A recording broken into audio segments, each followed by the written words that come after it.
Je pense qu'on ressent tous parfois ce besoin de créer. Pas d'avoir une raison spécifique, pas avoir la pression d'un client, sans avoir des deadlines. Juste vraiment un besoin vital de tourner, de faire vivre une idée que tu as en toi. Pour moi, c'est exactement ce qui m'est arrivé avec le court-métrage Renaissance.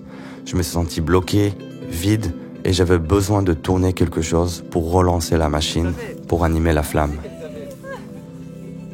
Ce film, on l'a tourné en 2 jours. Un jour au studio, un jour en extérieur. Et aujourd'hui, je vais me concentrer sur la partie extérieure, parce que c'est là où tout le défi se joue vraiment. Pas de lumière, juste la nature, une femme, un cheval, la forêt, la rivière et beaucoup de préparation. Habituellement, je pars d'un budget et je construis une histoire autour. Mais là, j'ai fait à l'envers. J'ai regardé ce que j'avais sous la main et j'ai construit l'histoire à partir de ça. Pour moi, c'était un grand exercice. Et franchement, ça m'a appris énormément. Quand tu as une équipe qui est dispo que 2 jours, avec un timing ultra serré, tout repose sur la pré-production. Et surtout, le repérage. Mon but dans cette vidéo, c'est de partager avec toi mon approche et mon expérience. Comment tourner dans un environnement naturel, sans aucune lumière artificielle, et utiliser le soleil et le timing à ton avantage.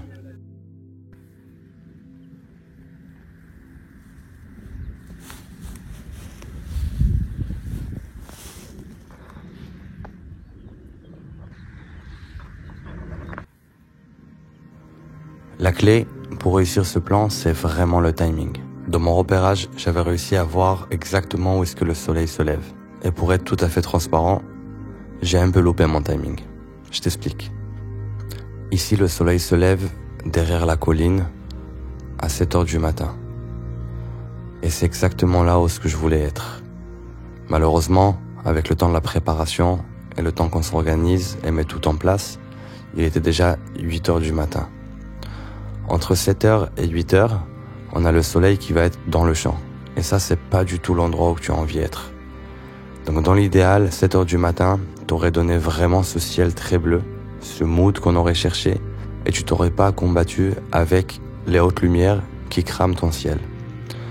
Dans ce cas-là, on avait attendre jusqu'à 8h pour que le soleil sorte un peu du champ et qu'on a quand même ce ciel qui est bleu, avec cette belle décroche sur le personnage, comme tu peux le voir aussi sous les arbres, ce qui nous donne une dimension beaucoup plus profonde et en même temps choper ces beaux flares qu'on a avec les Atlas Mercury. Une fois sur le plan serré, les choses deviennent un peu plus simples. En positionnant le personnage en contre, avec le soleil qui est en dehors du champ pour préserver encore les hautes lumières, dans ce cas-là, il est sur le côté gauche. Moi, ce que j'aime bien, c'est de continuer le wrap autour de son visage. Pour le coup, j'ai utilisé juste un grand bounce. Je pense que c'était un 2x2 sur le côté gauche, juste pour ouvrir un peu le visage et que ça fasse pas trop fake qu'on a éclairé. Et en même temps, on peut recevoir aussi un peu ces catch lights. Personnellement, je préfère continuer l'éclairage dans le même sens au lieu de faire le light sandwich, de faire un bounce à l'opposé. Donc ici, on a la rivière où elle continue. On fait un peu ça. Océane s'est mis pieds nus. Vraiment cool. Et après ici, ça fait une toute petite piscine. L'endroit, il est vraiment magnifique, en vrai. On fait une toute petite piscine comme ça. Et en gros, pareil. Donc le soleil, il fait de là, comme ça, et il monte jusqu'à là. Donc ça va être compliqué de tout shooter comme ce sens-là. Ce qu'on aimerait bien, c'est de shooter contre avec le soleil. Arrivé sur ce plateau, pour moi, c'était une évidence qu'on va essayer de le caler en plein milieu de la journée, là où le soleil est le plus haut et qui nous donne une image beaucoup moins flatteuse. J'avais vraiment espéré d'avoir un peu de nuages vu qu'on était en hiver, mais avec notre chance, on est tombé avec un jour qui était très beau. Donc la seule chose qui pouvait me sauver, ce serait les arbres.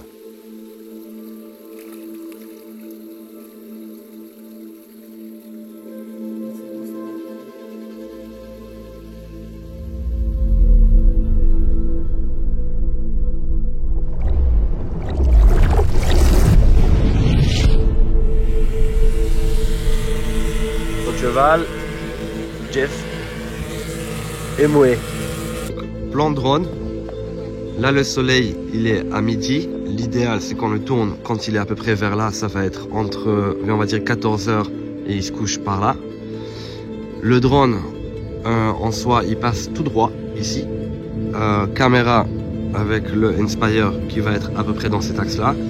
Et le cheval, qui est pour l'instant Océane, galope mon cheval, va passer comme ça, vers la prairie. Pour moi, ça c'était le plan que je redoutais le plus. L'expérience de travailler avec un cheval était la première pour moi, et c'est vraiment pas évident de travailler avec un animal pareil. On n'avait que 3 essais, et c'est au 3e qu'on a réussi à rentrer le plan. Mais en termes de lumière, je pense que le moment a été juste parfait. Ce tournage m'a rappelé une chose essentielle. Quand tu n'as pas de lumière artificielle et tu n'as pas de budget, le repérage et la préparation deviennent ta lumière. Observer, noter les heures, tester les angles, ça change tout. Créer sans moyens, c'est possible. Et parfois, c'est même là que tu te découvres. Mais j'espère que cette vidéo peut t'aider à planifier ton propre tournage extérieur. Merci d'avoir regardé. On se dit à très vite sur Adnes TV.